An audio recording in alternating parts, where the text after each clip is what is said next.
May mga bagay na pinaparating sa akin lagi ang paglalakad sa madaling araw. Marahil may mga gabing matutulog tayong bigo. Kapos, hindi sapat ang bawat patak ng pagpapatuloy. Ngunit may bukas muli tayong bubunuin. Hindi man madali, subalit kakayanin.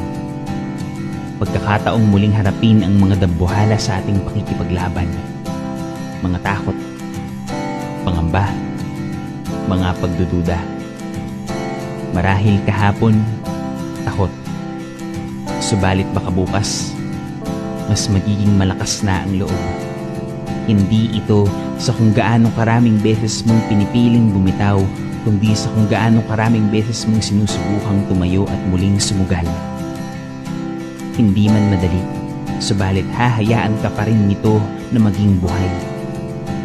Malay sa mga dapat pang matutuhan, dahil ang buhay ay hindi isang paligsahan, kundi isang malawak na lansangan at pamantasan. Tumatawid patungo sa kabilang dulo sa pagiging ganap at buo. Na lahat tayo ay mga mag-aaral at guro natin ang bawat karanasan.